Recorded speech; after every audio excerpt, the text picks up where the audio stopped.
History has a funny way of refining stories. More than 100 years later, the Klondike Gold Rush is often reduced to a sepia-tinted montage of hardy men with pickaxes and oversized beards, smiling on snow-packed hills while striking it rich. If you look at the advertising posters from the period, you'd think the North was a pastel wonderland of gleaming nuggets just waiting to be scooped up. The reality was closer to a horror film version of an extreme endurance challenge or an episode of Survivor. The last great 19th century gold rush pulled tens of thousands of desperate people into one of the harshest environments on Earth, promising fortune and delivering frostbite, starvation, and corporate profiteering.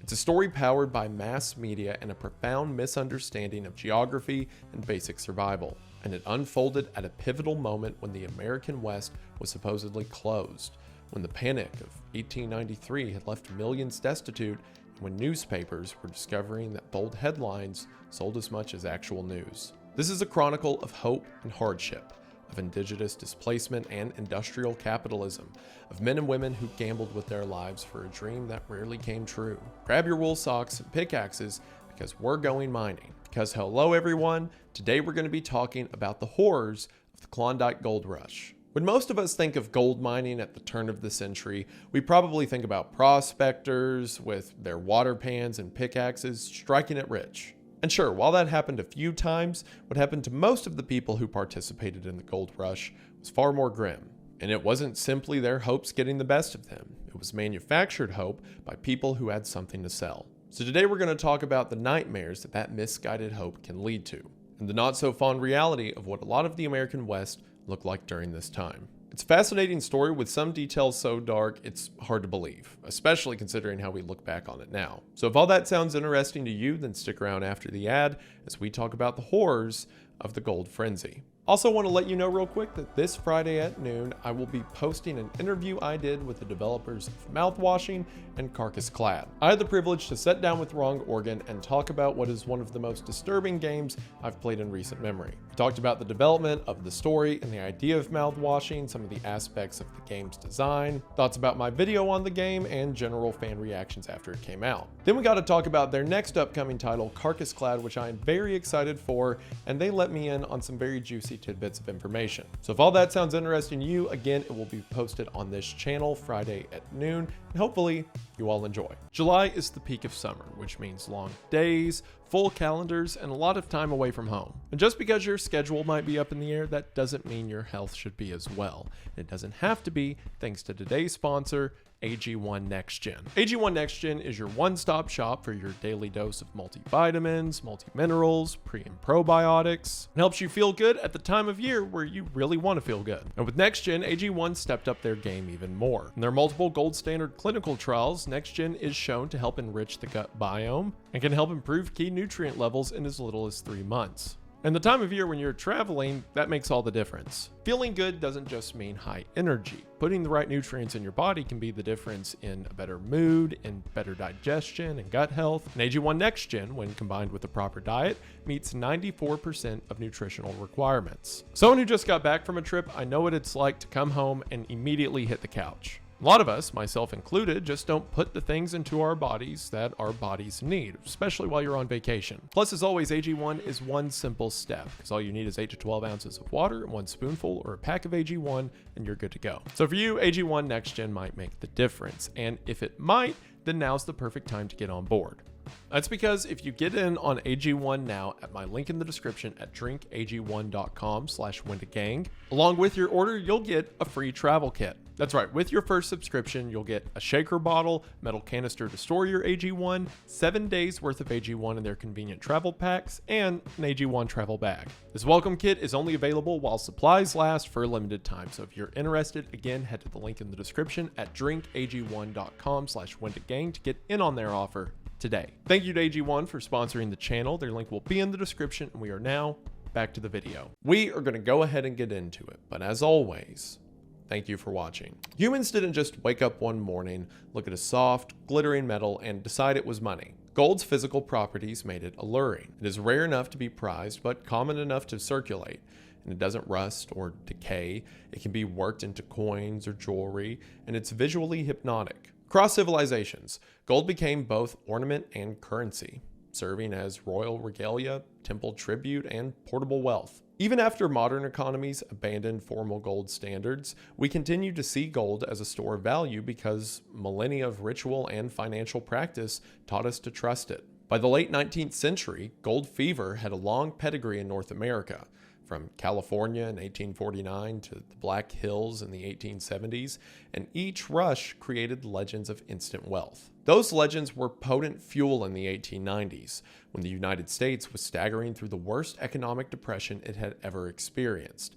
A metal that promised to erase debt and transform clerks into kings was always going to capture imagination. But in Northwest Canada, the Klondike, that imagination collided with frozen reality. On a summer day in August of 1896, 3 Yukon area First Nations men were fishing and prospecting on a small stream known locally as Rabbit Creek. These 3 men were Skookum Jim Mason, his cousin Dawson Charlie, and George Carmack, an American named Shot Law. 3 of them struck gold, literally. The creek, tributary of the Klondike River, contained placer deposits rich enough to inspire wild dreams. They renamed it Bonanza Creek, staked claims, and quietly started working. The early profits went to locals who had the knowledge, the tools, and crucially, the head start to secure claims. These early players, later dubbed the Klondike Kings, became incredibly wealthy. At the time, it was really a first come, first serve. If you could find the money in the ground, it was yours to have. I guess it's technically the same way now, but good luck finding a bunch of gold on land that you own or hypothetically no one owns, and then being able to sell it before people catch wind. But despite the discovery, it didn't trigger a stampede, at least not yet. The Yukon was remote, communication was slow, and most of North America had never heard of the Klondike River. For nearly a year, the rush remained a local phenomenon. People who lived near Bonanza Creek staked, worked, and, in many cases, cashed out before the world noticed. So why did tens of thousands suddenly decide to abandon jobs and sanity to drudge up a glacier in 1897? The answer is timing. North America was still reeling from the panic of 1893. Financial crash triggered by rail overexpansion and Wall Street speculation that precipitated bank failures and unemployment. The depression was so deep that one local historian later called the 1890s the, quote, decade of misery. But lucky for us, the economy never went south again, and there was never financial depression after the 1890s, right? At the time, wages averaged about $14 for 78 hours of work. This was before modern labor standards, so 78 hours of work was a lot, but sadly common. That meant you could work daylight to dark for an entire week and not make enough money to buy a single ounce of gold, which was at the time priced at $16. So for every ounce you found, that was worth a hard week of work and then some, which, to put it in perspective, nowadays, an ounce of gold is a little over $4,000. So, more things change, more they stay the same or something. Many Americans had lost property and the ordinary comforts of life and felt they could not endure another year of hardship. And into this bleak picture sailed the steamer Portland. On July 17th of 1897, the Portland docked in Seattle carrying miners and, quote, more than a ton of gold. The Seattle Post-Intelligencer chartered a tugboat to meet the vessel at Puget Sound and produced a front page that would become iconic. Quote, gold, gold, gold, gold. 68 rich men on the steamer Portland. Stacks of yellow metal. Which sure is sensational, but technically correct. So technically not clickbait. And it was also in a newspaper, so it's not like you could click the page. Anyway, but you get it, same idea. The headline glittered like gold. Newspapers and early telephones spread the news almost instantly, and within days, everyone was buzzing about Klondike riches. The Seattle Daily Times described the fever on July 23rd. Quote, it is impossible to escape it. It is talked in the morning. It is discussed at lunch. It demands attention at the dinner table. It is all one hears during the interval of his after-dinner smoke, and at night, one dreams about mountains of yellow metal with nuggets as big as fire plugs. The thing that makes the rush feel strangely modern is that it didn't spread like an old frontier rumor. It spread like a media event. Gold was real, but the frenzy was manufactured in real time by newspapers, civic boosters, correspondence, headlines, and the 19th century equivalent of breaking news alerts. Post-Intelligencer and the Seattle Daily Times didn't merely report on the gold rush. In all actuality, they helped build it. Both papers sent correspondents to the gold fields, because apparently, even in 1897, content was king. One reporter, S.P. Weston, brought a dozen carrier pigeons with him so he could send messages back to the Associated Press and the Post-Intelligencer, which we made a whole video on carrier pigeons on this channel. I understand how crucial they were at the time, but it's still funny to imagine a time period when you have news cycles, you have press and things like that, but a bird is effectively your equivalent to cell service, which, by the way, that video about carrier pigeons is still copyright struck and we can't make money off of it because of the background music used during the ad read. Isn't that awesome? Anyway, Seattle papers also published special Klondike editions, laying out information on outfits, routes, supplies, and prospecting. In theory, this was practical advice. In practice, it was also fuel. Every article, every guide, every bold headline made the North seem slightly more understandable, slightly more reachable, and slightly less suicidal. Harper's Weekly sent a writer named Tappan Adney into the Yukon to report from the ground. So even before most stampeders had any idea where they were going, the Klondike had already become legend. To the degree that newspapers are sending people to the site to wait for others to get there to tell the ensuing story. And the effect was immediate. Hundreds of people crowded the Seattle waterfront to greet the Portland. Then, on July 18, 1897, just one day after the Portland arrived, the steamer Alki left for the Yukon, filled to capacity with miners and 350 tons of supplies. One day. That's how fast the fantasy moved. One ship arrives with gold, and the next ship leaves with men convinced they'll be the ones bringing gold back. For some people, it may seem easy to scoff at them now, but that's how hype works. It compresses time. It makes hesitation feel like failure and transforms preparation into something akin to panic. The headline says there's gold, and the crowd starts moving, and suddenly, doing nothing feels like the stupidest decision in the world. If you spend any time to figure out the logistics or make sure you're prepared, other people are getting the gold that you might have got. Combined with the fallout of a fraud economy, it's no wonder that so many would join the gold rush of the Yukon. The timing of the news created the perfect confluence of desperation and dream. Many Americans were unemployed or underemployed. The closing of the western frontier, which you can thank Frederick Jackson Turner for that, had left would-be pioneers feeling like they had missed their chance to strike it big. Seattle was marketed as a one-stop shop for everything a prospector might need: boots, bacon, tents, sleds, stoves, and ship tickets. Merchants realized that selling picks and dreams was safer than digging in permafrost. Businessmen like Aratus Brainerd of the Seattle Chamber of Commerce framed the rush as a patriotic endeavor and urged everyone to, quote, prospect for dollars. Within days, gold fever reached the East Coast. Newspapers proclaimed that, quote, Klondike arouses the East, which there's probably better ways you could have phrased that, but whatever. Even Seattle's mayor, W.D. Wood, caught the bug and resigned to join the stampede. You know times are nuts when the mayor quits his job to chase gold with the other prospectors. And it wasn't just politicians abandoning their post. Gold fever hit Puget Sound like a workplace virus. Much of Tacoma's fire department resigned to head north. Several Seattle policemen quit. Stores had to close because clerks just left. Imagine walking into a store in 1897 to buy flour or food, and the owner's like, hey, sorry, everyone who knows how to count money is currently dragging bacon up a glacier. Even the Seattle district of the U.S. Army Corps of Engineers had trouble keeping workers, which is an objectively hilarious problem for a government office to have. Why is the fortification project behind schedule? Well, because half the guys decided that shoveling frozen dirt for a microscopic chance at becoming rich sounded better than a stable job. That's how powerful the Klondike fantasy became.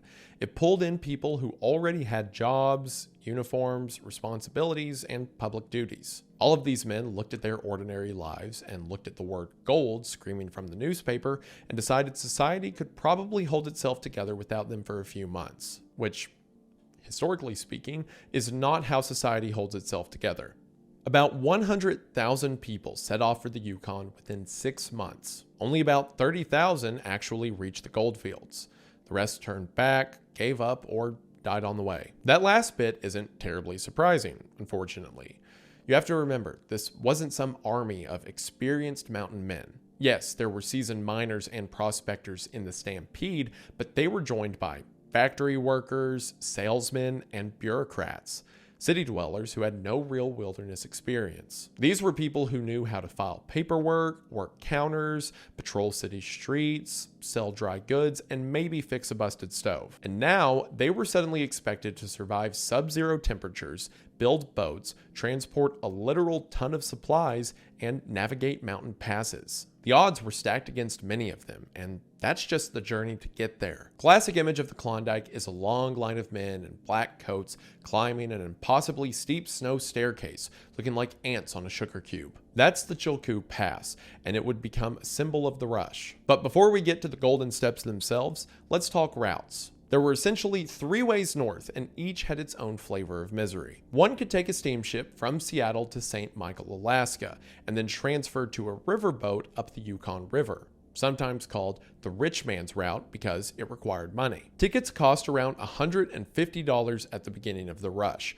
which translates to about $5,375 in today's money, but later it skyrocketed to $1,000, which is nearly $38,700 today. Most of these guys were quitting their jobs because they wanted to get money, not because they had the modern equivalent of 38 grand just sitting around for a ticket to get there. The route avoided mountain passes, but the Yukon River froze in October, trapping boats and passengers. In 1897, about 1,800 people attempted this route.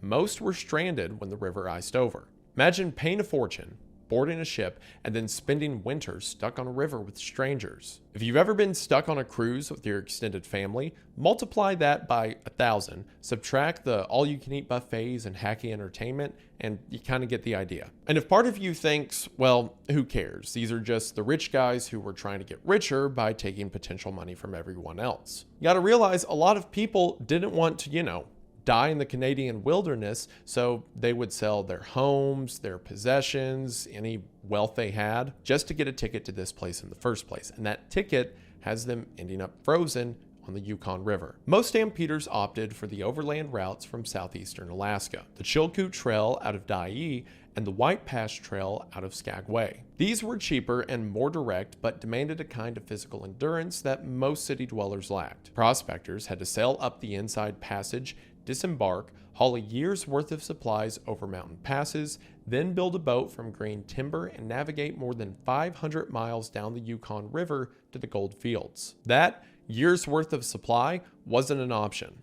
They were required by Canadian authorities to carry enough provisions to survive a year. That makes sense for the Canadian government to do because they know how dangerous this place is and that people frequently starve to death. But now think about everything you eat in a year and imagine carrying that in the cold, in the really cold. The ton of goods requirement also sounds abstract until you actually look at what these people were expected to bring. It wasn't just pack warm clothes and food. It reads like a full survival receipt from hell. In case you think I'm joking, a typical Klondiker supply list included 150 pounds of bacon, 400 pounds of flour, 125 pounds of beans, 25 pounds of rolled oats, 25 pounds of sugar, 25 pounds of dried potatoes, 25 pounds of dried onions, 75 pounds of dried fruit, 8 pounds of baking powder, tea, coffee, salt, pepper, compressed soup, evaporated vinegar, and mustard. And that is just the food. Then came the equipment. You needed a stove, a gold pan, granite buckets, knives, forks, spoons, cups, plates, a frying pan, coffee pot, teapot, scythe stones, picks, shovels, a whipsaw, axes, files, rope, pitch, nails, a tent, canvas, blankets, mosquito netting, heavy underwear, wool socks, mittens, rubber-lined coats, boots, shoes, towels, overalls, oil clothing, summer clothing, and medicine. It was like packing an entire civilization onto your back and then dragging it through the ice. And the weirdest part is that some of the list feels incredibly specific. 5 yards of mosquito netting for each man, 2 heavy overshirts, 6 heavy wool mittens. A small assortment of medicine, which in 1897 could mean anything from something useful to a bottle of liquid mercury with a picture of a happy baby on it. Because, you know, medical regulation was not exactly having its best era. The list was supposedly enough to support one prospector for 1 year, and the estimated cost was about $140 at the time, which translates to roughly $5,418 today. That's before travel fees, lodging fees, replacement supplies, markups, bad decisions, and whatever emotional damage comes from realizing you paid money to carry 400 pounds of flour into a frozen mountain range. This is what really kills the romance. People weren't skipping into the Yukon with a pickaxe and a dream. The reality was they were hauling a full pantry's worth of equipment and supplies up a pass that could kill them. It was less frontier adventure and more moving apartments during an avalanche. Food alone often exceeded 1,000 pounds. Clothing, tools, tents, and miscellaneous equipment pushed loads past 2,000. Because few could carry that weight at once, because, you know, duh, people made relay trips. Carry 50 pounds at a time, cache it, walk back, and repeat. A 33-mile trail could require several hundred miles of walking. Once again, not to mention the cold and the bears and the cold bears. The White Pass Trail was known as Dead Horse Trail because more than 3,000 horses died there. Prospectors, most of whom had never handled pack animals, overloaded and beat their horses over rocky terrain until the animals collapsed. By the end, the trail was littered with carcasses and bones. The Chilkoot Trail, by contrast, was the man killer because pack animals were virtually useless on its steep inclines. Until tramways were built in late 1897 and early 1898, stampeders had to shoulder every pound themselves. The final ascent to the pass involved climbing a snow staircase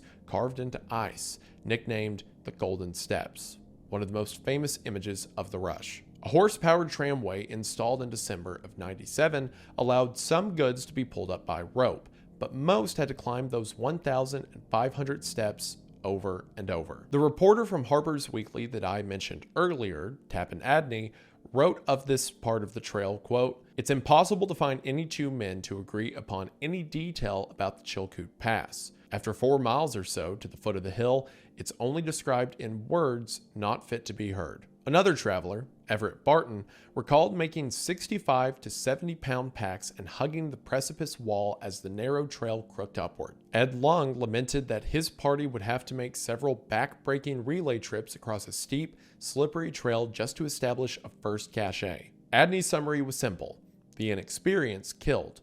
Many would-be miners came from desks and counters and had never packed or labored.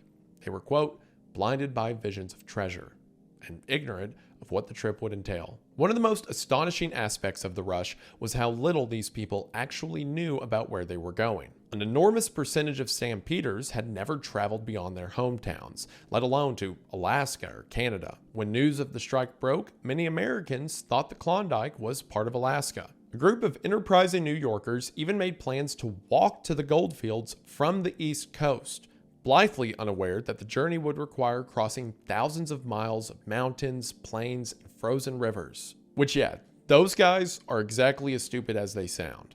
Imagine the image of Wall Street clerks and grocers marching west with shovels, expecting to saunter into Dawson by autumn. Once again, by starting in New York. Those who had actually been on the trail offered one piece of advice: don't go. Another constant threat were the avalanches.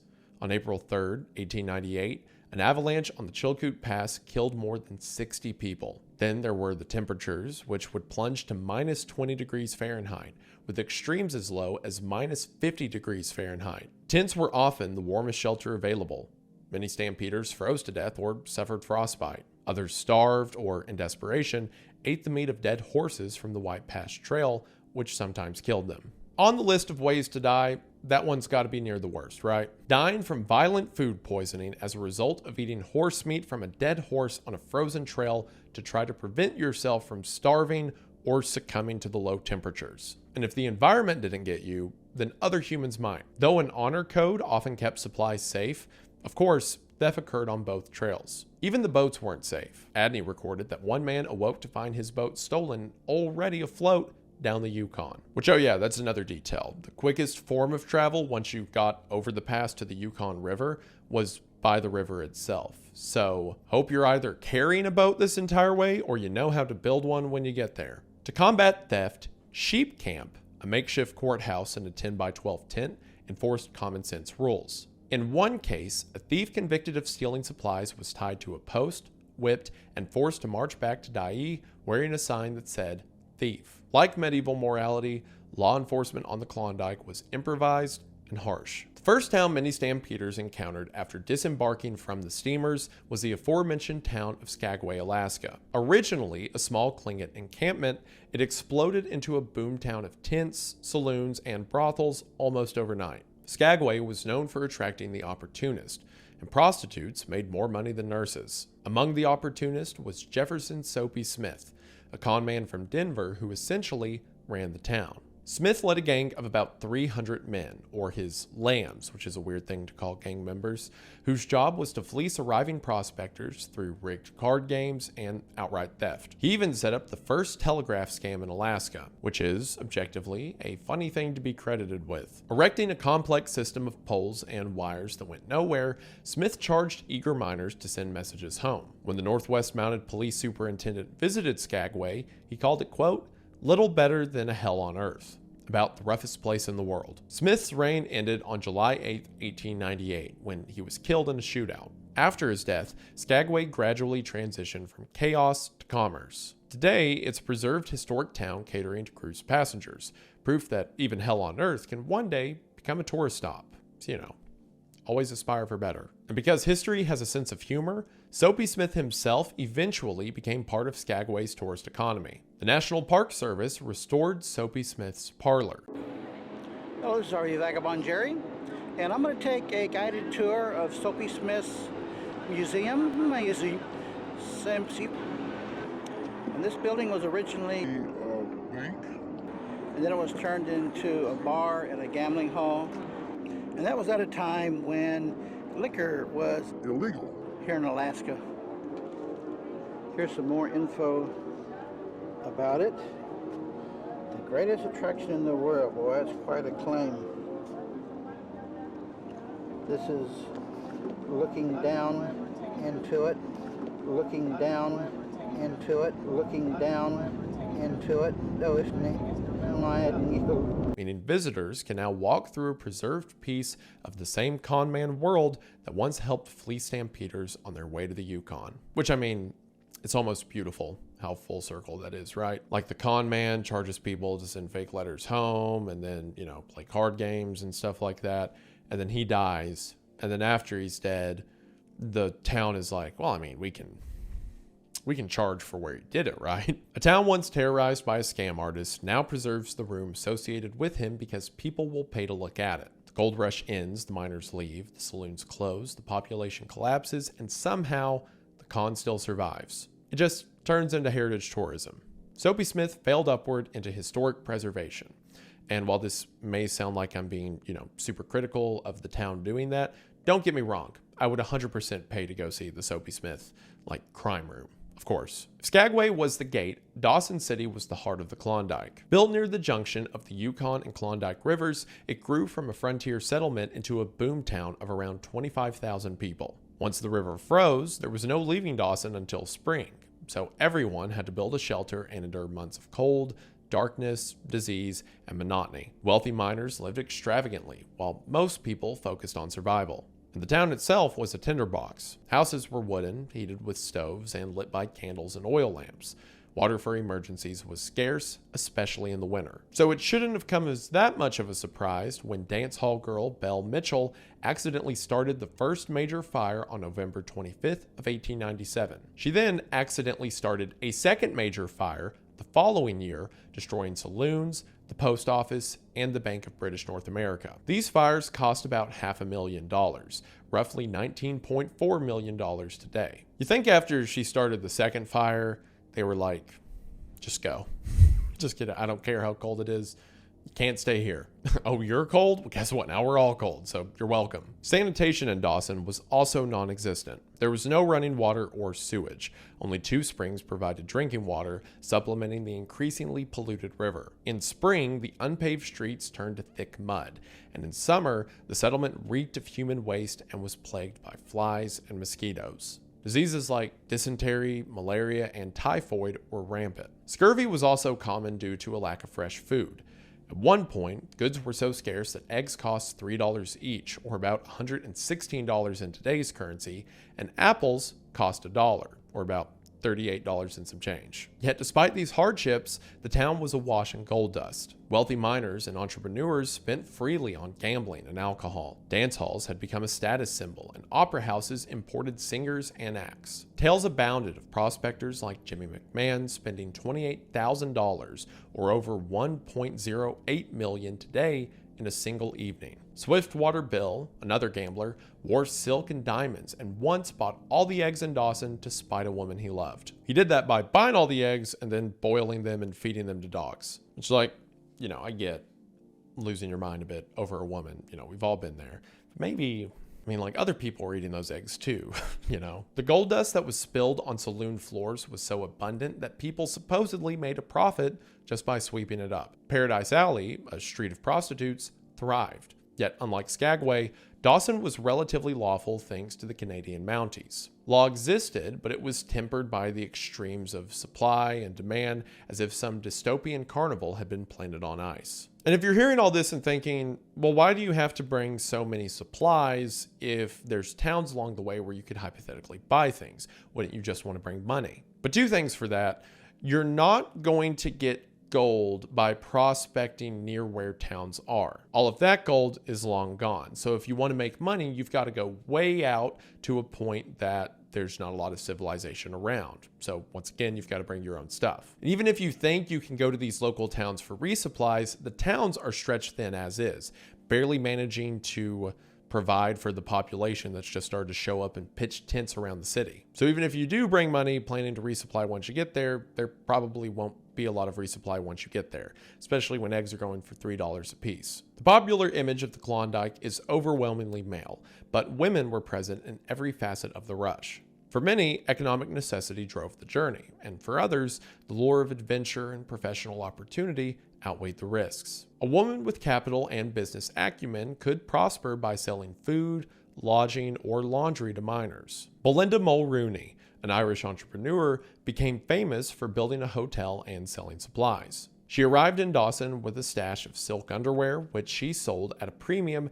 then used the profits to build the Grand Forks Hotel. She later married a man who claimed to be a French count, which, spoiler, he wasn't, and divorced him after he drank away their fortune. Mulrooney would eventually end up a wealthy and influential businesswoman in Alaska, which, is more than can be said for most of the people who went here looking for wealth. But for many women, the Klondike was a trap.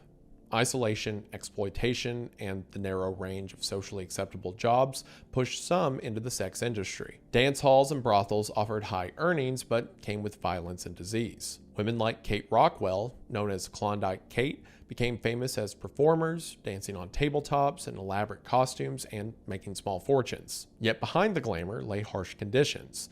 There were frigid temperatures, limited medical care, and the constant threat of assault. The rush unfolded on and around indigenous trade routes, camps, fishing grounds, and settlements. Tlingit communities had long used the coastal areas around Skagway and Dyea, where merchants would eventually build a 2-mile dock for arriving stampeders. That detail is easy to fly past, but it matters.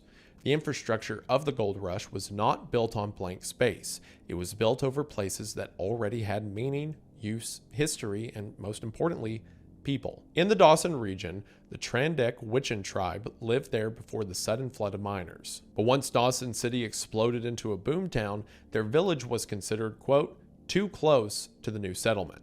So the Northwest Mounted Police Superintendent moved them 3 miles downriver to a small reserve. Imagine living somewhere for generations, then one day strangers arrive because gold's become legible to outside markets, and suddenly you're the one considered too close to your own home. The rush caused widespread social upheaval and displacement for these communities. And unlike the merchants of Seattle or the early Klondike Kings, indigenous communities found few ways to benefit economically from the rush. Their fishing and hunting grounds were damaged by mining. Their land was reorganized around outsiders, and the story that got exported to the rest of the world was mostly about brave stampeders and lucky prospectors. So when we say gold was discovered, that clarification is worth making. Sure, it was discovered to some. It became valuable to newspapers, investors, governments, and markets, but the land itself was already known. It had already been traveled, it had already been lived on. Many consider the gold rush the beginning of Yukon's history, but in many ways, it interrupted it. The Klondike also produced stories. Robert Service, the Bard of the Yukon as he was known, arrived after the rush but became synonymous with its myth. He wrote poetry about the North that romanticized its beauty and danger. In The Spell of the Yukon, he wrote, quote, "There's a land where the mountains are nameless, and the rivers all run God knows where. There are lives that are erring and aimless, and deaths that hang by a hair. There's a land, oh, it beckons and beckons, and I want to go back, and I will." His verses were considered by many to be the soundtrack of the myth of the North. But the most famous literary product of the Klondike is undoubtedly Jack London. In August of 1897, at age 21, London abandoned his printer's job and set out for the Yukon. He crossed the Chilkoot, built boats, wintered near the Stewart River, and nearly died of scurvy. He spent more than 6 weeks in Dawson, often huddled in bars to keep warm. He watched men wager $25,000 on a single hand of poker, and women charge $1 for a dance. London didn't strike gold, but he found material for his stories. He said, quote, "It was in the Klondikes that I found myself." There you get your perspective. His experience inspired The Call of the Wild, which portrays a dog named Buck kidnapped from California and forced into the brutal North. London writes of men, quote, "groping in the Arctic darkness, rushing into the Northland because, quote, yellow metal had been found." He contrasts the law of love in the Southland with the law of club and fang in the North, where respecting private property and personal feelings can get you killed. London's story is a literary classic about the moral decay that the rush produced. The Klondike stripped men and animals down to raw survival, leaving them to decide whether they would be Buck, the dog who adapts, or the men who beat him. There's a quote from the Klondike Stampede that might be the cleanest summary of the entire gold rush economy. Quote, "Money goes like water through a sieve. It costs $1 to look a man in the face. Men are like wolves. They literally feed upon one another." It's such a violent way to describe inflation that it almost feels biblical, but it's true. Farther north the stampeders went, the more every basic necessity became an opportunity for someone else to profit. Food, shelter, transport, tools, trail access, advice, all of it became expensive because all of it was necessary. And when necessity meets desperation, people could charge whatever they want. The Klondike was a place where hope itself became a marketplace. If you were hungry, someone could sell you food. If you were freezing, someone could sell you shelter. If you were lost, someone could sell you guidance. If you were scared, someone could sell you a night of company. And if you were too late to get rich, well, congratulations. You have become the product. So who were these people doing the profiting? Well, for the most part, it wasn't the prospectors slogging over mountain passes. Seattle's merchants and newspapers recognized early that the Klondike was as much an economic opportunity for them as for any miner. The city had the transportation network, industries, and civic infrastructures to outfit and transport thousands. Entire warehouses were filled with salted pork, flour, canvas tents, and pickaxes. Seattle boosters produced special Klondike editions of their papers with guidebooks instructing would-be miners on what to buy and where. They sold hope and fear in equal measure. Think of all the departments I mentioned earlier that felt the number of people who were leaving their jobs behind. Merchants, fire departments, police forces, clerks, and the U.S. Army Corps of Engineers. The all-water route ticket skyrocketed from $150 to $1,000 in less than a year. Transportation and lodging companies made fortunes. People who built tramways over the Chilkoot Pass charged fees and raked in the money. The man who cut the 1,500-step golden steps into the ice charged a daily fee for its use. Because what else are you going to do? Just walk up a mountainside covered in snow? Or you can pay money to go up the stairs. Saloon owners and gamblers in Dawson collected spilled gold dust from their floors. Meanwhile, the majority of stampeders arrived to find the richest creek claims already taken. Most of them would end up working for the Klondike Kings at wages of $1 to $10 a day, which they viewed as better than going all that way for nothing, meaning they quit their original jobs for what was many of them a lower pay. Consider that it cost around $1,200 to outfit and travel to the Klondike. With that in mind, many never recovered the cost of the trip. Out of the estimated 100,000 people who left for the Klondike, only about 30,000 to 40,000 reached Dawson. Only 15 to 20,000 became prospectors, and no more than 4,000 struck gold. A few hundred became truly rich. If you're doing the math, that's a success rate of less than 1%.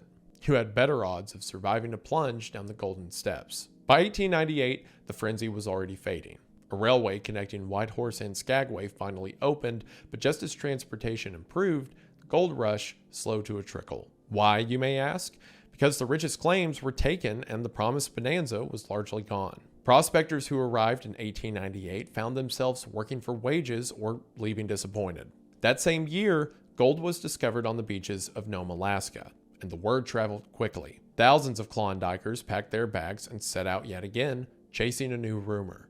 The stampede moved like a flock of migratory birds following the next shiny thing. By 1899, the Klondike Rush was a memory, though a few hardcore believers remained. Within a decade, Dawson City shrank from a population of 25,000 or more during the rush to a few hundred. Gold mining remained the economic mainstay, but it never again reached the fever pitch of the late 1890s. Skagway transitioned into a well-preserved period town, attracting tourists rather than prospectors. The people who had gotten rich, the Klondike Kings, the saloon owners, the merchants, they kept their wealth. Everyone else went home or moved on to the next rush. The initial discovery of over $1 billion worth of gold had fed legends, but for the majority of those bold enough to make the trip, the Klondike was an expensive lesson in the cold and brutal arithmetic of probability. What makes the first-hand accounts of the Klondike so important is that they drag the story back down from legend into muscle, mud,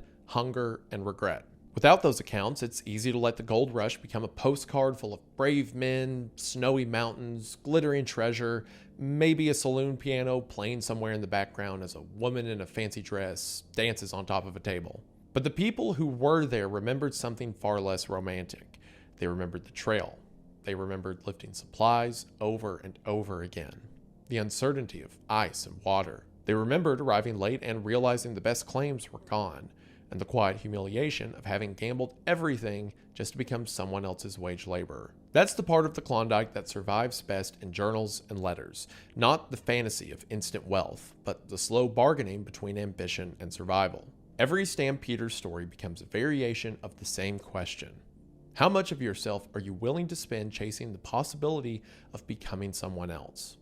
For most of them, the answer was, sadly, more than they could afford.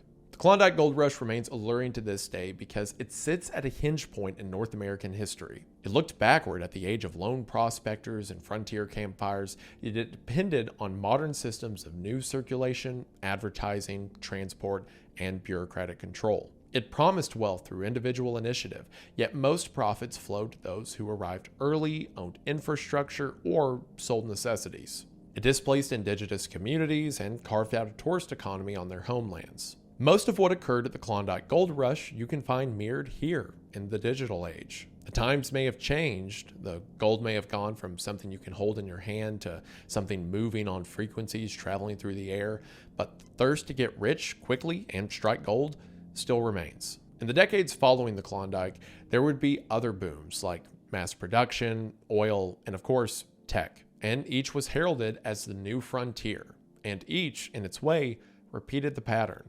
Early insiders profit, later arrivals pay for the infrastructure, the environment suffers, all while marketing sold a dream with a much colder reality. Klondike Gold Rush is therefore either a cautionary tale or a primer on how to get rich by selling shovels. When you hear someone say something to the effect of, "Gold's value is ultimately a social construction. Its worth is sustained by our collective agreement about its importance and our belief in its future value." Remember that the fever of 1897 was constructed not just by gold itself, but by the promises attached to it. people risked their lives because they trusted that value would endure. Some found fortune, many found death. All of them, though, became part of a story that would turn into historical legend. Like the title of Jack London's magnum opus, The Call of the Wild will always have a certain lure to a certain kind of person. I mean, it's inherent to who we are as a species. What are we going to do?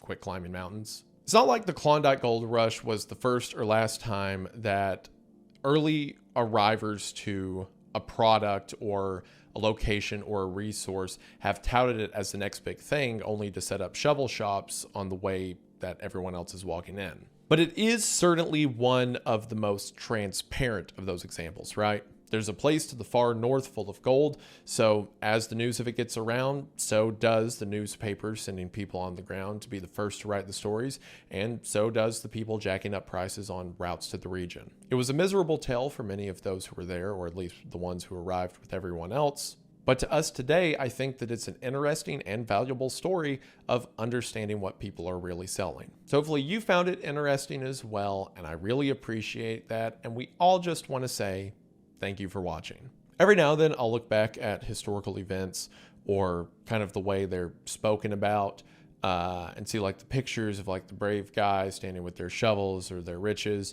And there's always a thought in the back of my head as to how far the disparity exists between reality and the thing I'm being told reality was. And the Klondike Gold Rush is certainly an example of that.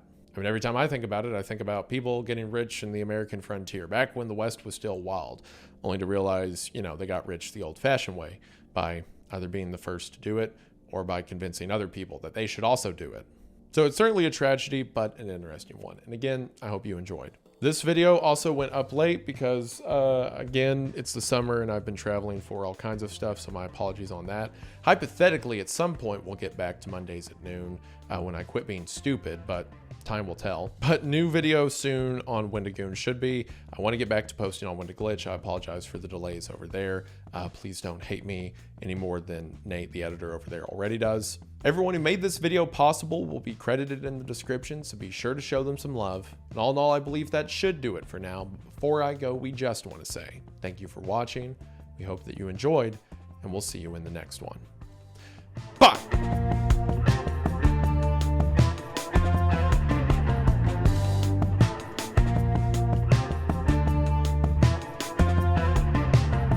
You know, if you think about it, this is kind of what I was alluding to at the end. It's really no different than all the cryptocurrency and like the NFT stuff, right? Like people get in early and they like make products and they sell them for a high price. So they convince everyone else to talk about how cool their product is. And then inevitably it's those people who are left holding the bag. I mean, we're seeing it happen right now with the whole AI thing where these AI companies are talking about how it's the future of filmmaking and tech and blah, blah, blah. And they get bots on Twitter to talk about it. So then inevitably some people who want to make it rich espouse the same thing and then give it a year or two. And I mean, I'm sure the tech will still be around, but the current wave of AI stuff will be gone. And then it's going to be those guys once again holding the bag for the people who got there first. So at some point, maybe just hear me out. The next time someone's like, hey, I invented this new machine. What if we just, the word I was going to use is a little too harsh. What if we just remove the machine before they can sell it to people? I was really leading into like what was going to be a phrase that was going to read poorly in court later. So I'll just say bye, whatever. Also want to let you know real quick that this Friday at noon, I will be posting an interview I did with the developers of Mouthwashing and Carcass Clad. I had the privilege to sit down with Wrong Organ and talk about what is one of the most disturbing games I've played in recent memory. We talked about the development of the story and the idea of mouthwashing, some of the aspects of the game's design, thoughts about my video on the game, and general fan reactions after it came out. Then we got to talk about their next upcoming title, Carcass Clad, which I am very excited for, and they let me in on some very juicy tidbits of information. So if all that sounds interesting to you, again, it will be posted on this channel Friday at noon, and hopefully you all enjoy.